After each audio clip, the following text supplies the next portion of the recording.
Good morning. Welcome to QuiltChat. We're so glad to have you join us today. Wow, it's another Wednesday morning.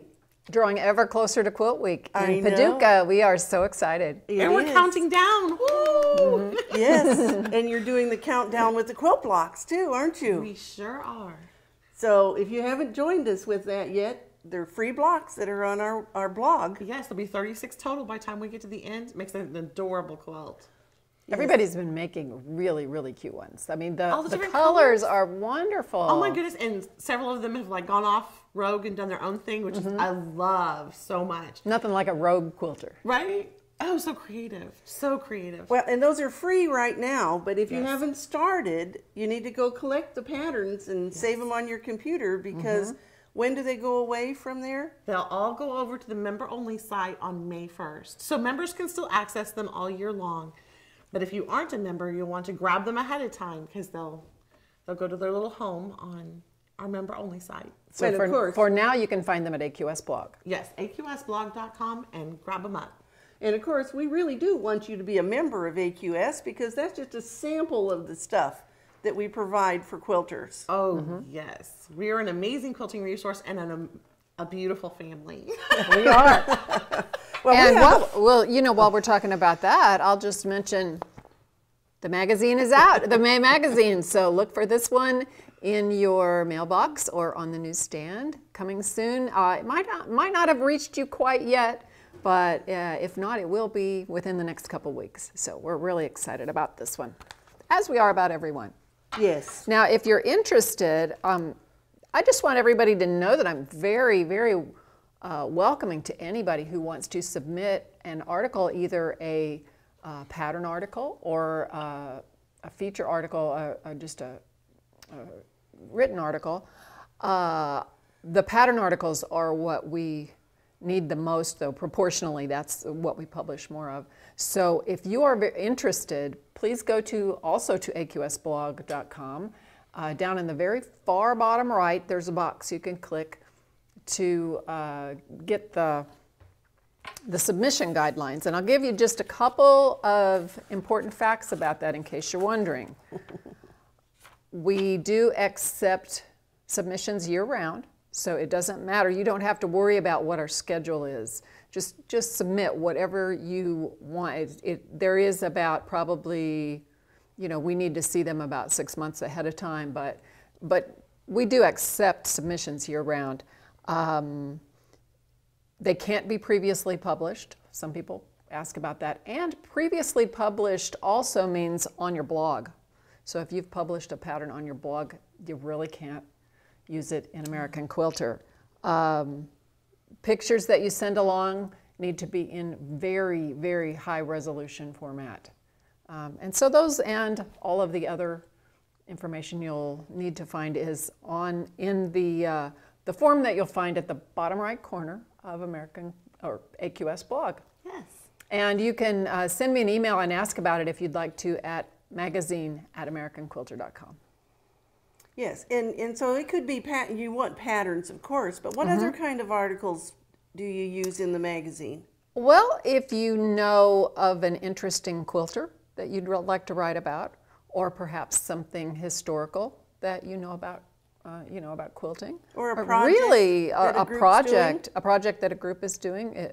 Quite often we've had some great technique articles too. Techniques are very important. We are always looking for technique articles. So you don't have to create a whole project.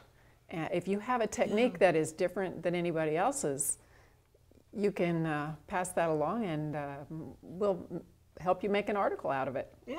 And you can get them published then, can't you? That's right. Then they will be a published author. Well, we have a great quilt hanging behind us. Oh my, it's a group of quilts behind us.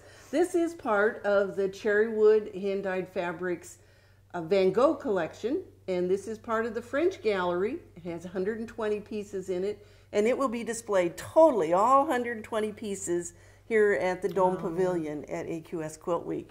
So if you haven't had a chance to see this exhibit yet, it is absolutely stunning to see 120 quilts. Now, what these people did, Van Gogh was the theme, and they could do it based on a Van Gogh design or in his style. So you're going to see a little bit of both of those. And right now, they've already have the information out for the 2018 Cherrywood Challenge, and it is Prince.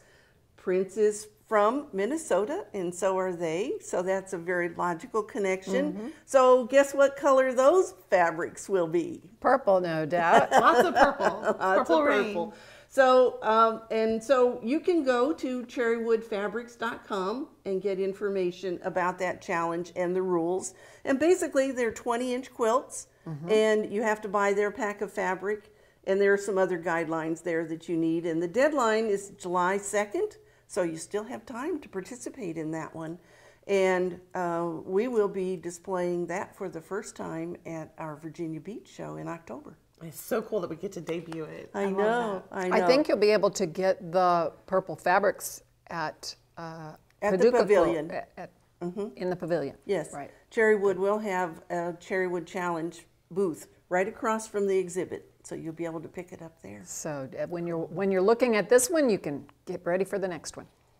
Well, yes, and Prince just brings all kinds of images. You know, I bet we'll see a lot of silhouettes for one thing. But the purple fabric, that'll be a fun one too. Nice signature. Well, today we're going to talk a little bit about stabilizers, and I don't know, this is really confusing to a lot of people, and they laughed at me because I brought and this isn't even all of my stabilizers, but they laughed at me because I have a real collection. But you know, there are a lot of them that are like specialty stabilizers. Clearly. And so I'm just going to talk about 4 different kinds here today.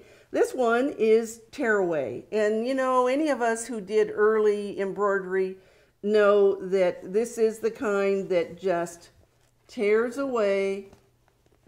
Well, I say that, tears away, and so that you can use it on the back of your fabric and then just tear it away. And this was the one like behind sweatshirts that always poked you. Right. Yes. And We're very familiar with that one.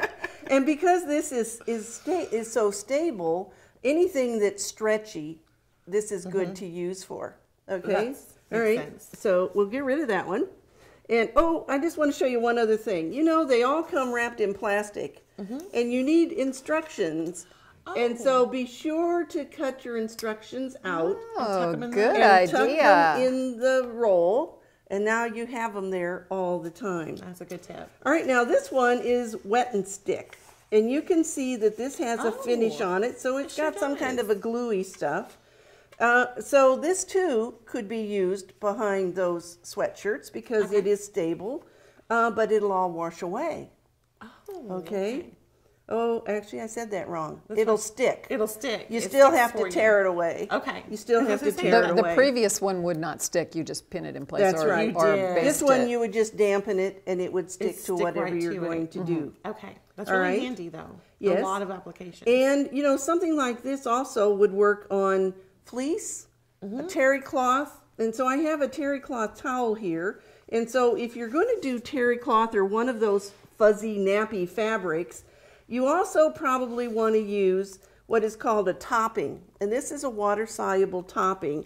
And if you put that over the top, then what happens is your stitches will land on the topping. When it goes away, your stitches will stay up on top. So you have this stabilizer on this side and the topping on top, like a little So sandwich. you have 2 pieces of Okay. stabilizer.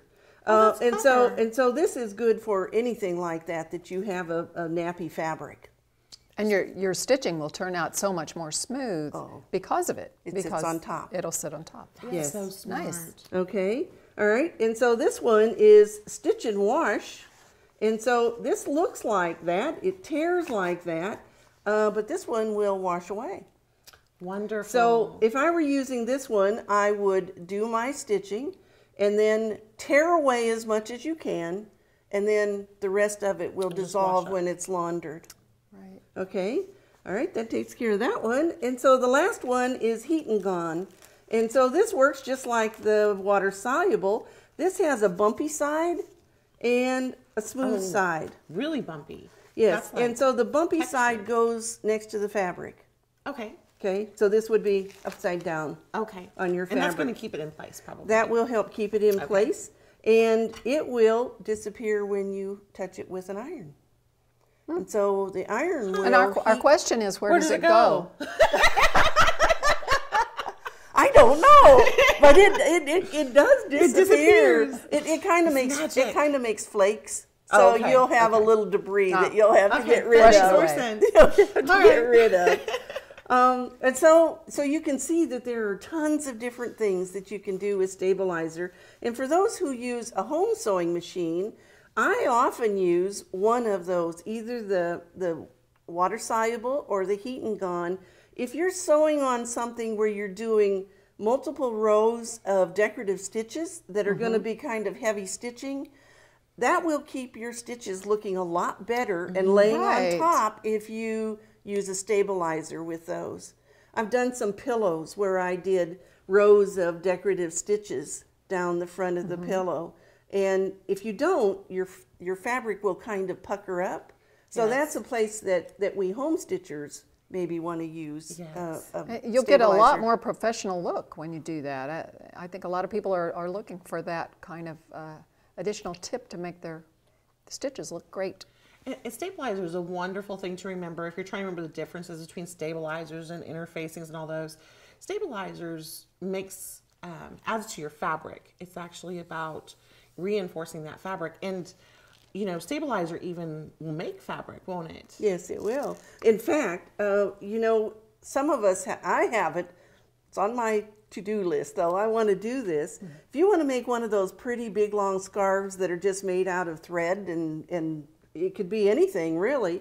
But if you took, I don't even have it here, but there's impossible. There's another one that is sticky. Okay. Soluble stabilizer.